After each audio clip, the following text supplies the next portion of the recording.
दोस्तों नमस्कार, सुप्रभात। आप सब कैसे हैं? बहुत अच्छा लग रहा है आप लोगों को देखकर। आज मुझे याद आया कि किसी विषय पर चर्चा किया जाए। तो बात बहुत छोटी सी है कि आप जो भी काम कर रहे हो उसमें उससे बेटर क्या कर सकते हैं, इस पर ध्यान देना है। और जो कुछ भी कर रहे हैं थोड़ा सा एक्स्ट्रा कर दीजिए। जैसे सब्जी वाले के पास जाते हो, तौल के बराबर माप सामान मिल जाता है तो कहते हैं भैया थोड़ा सा और डाल दे, 1-2 पीस। तो वो 1-2 पीस की वैल्यू ज़्यादा होती है उस 1 किलो से।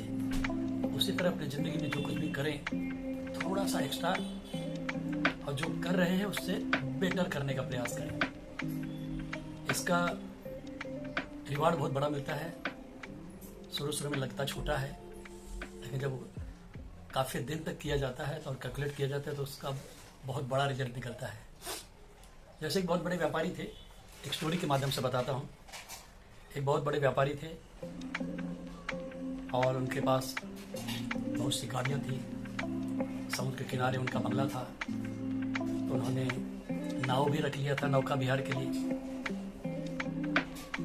एक दिन उन्हें बिजनेस के चक्कर में, बिजनेस के सिलसिले में घर से दूर जाना हुआ। तो उनकी एक नौका थी पुरानी।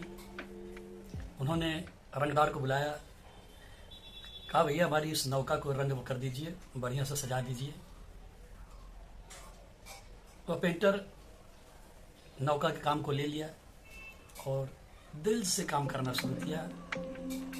और जो भी काम कर रहा था बड़े शिद्दत से कर रहा था, ध्यानपूर्वक कर रहा था और अपना बेस्ट देने का प्रयास कर रहा था। जो कुछ भी उसे आता था उसमें और क्या बेटर कर सकता हूँ, इसी नज़रिए के साथ वो उस नौका का रंग रोशन कर रहा था।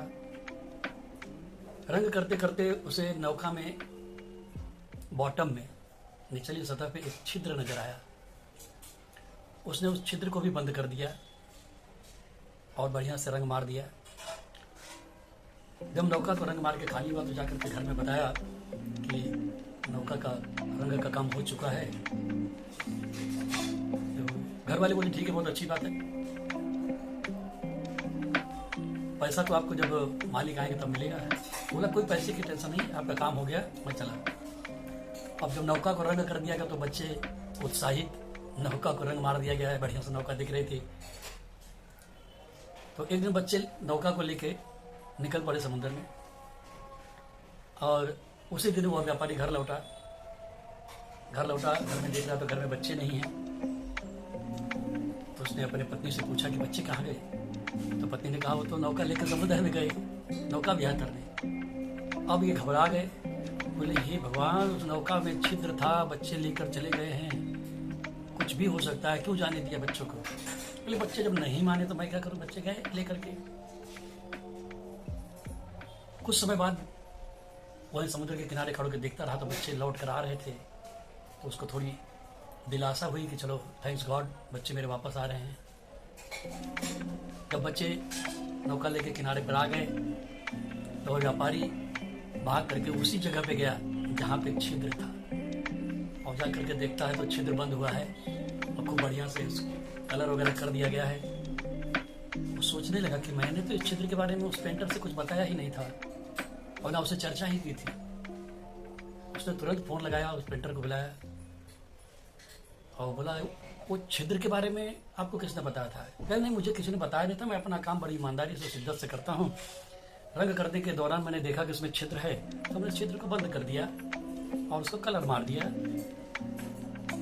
मौला कुछ जो कर रहा हूँ उसे कुछ बेटर करना चाहिए। तो छिद्र के बारे में हमारी आपकी बात नहीं थी, लेकिन मैं अपना बेटर करने का प्रयास कर रहा था और थोड़ा सा एक्स्ट्रा करने का प्रयास कर रहा था। उसी अपने एटीट्यूड के नाते मैंने उस छिद्र को भी बंद कर दिया था। तो मेरी आदत है कि जो भी काम करो ईमानदारी से करो, कुछ एक्स्ट्रा कर दो, बढ़िया कर दो। तो मेरा एटीट्यूड है, मैं अपने हिसाब से मैंने काम कर दिया था। और व्यापारी बड़ा खुश हुआ, उसके बच्चे सही सलामत लौट आए थे। उसने बहुत सम्मानित किया उस पेंटर को और उसकी अपेक्षा से अधिक उसको पैसा दिया। तो दोस्तों कहने का मतलब है कि रिवार्ड तो आपको मिलता है, जाने अनजाने में, पता नहीं किस रूप में मिल जाए। तो इस तरह से उस पेंटर को देखिए, उस छोटे से काम के बदले में कितना बड़ा रिवार्ड मिला, वो सम्मानित हुआ। तो इसी तरह से आप सब भी अपनी ज़िंदगी में जो कुछ भी कर रहे हैं उसमें और बेटर क्या कर सकते हैं सोचें। और थोड़ा सा एक्स्ट्रा क्या कर सकते हैं सोचे। रिवार्ड बहुत बड़े हैं और रिवार्ड आपका इंतजार कर रहे हैं। थैंक यू, बहुत बहुत धन्यवाद, आप लोगों ने मुझे सुना। अगली बार मिलते हैं दूसरी स्टोरी के साथ। Thank you.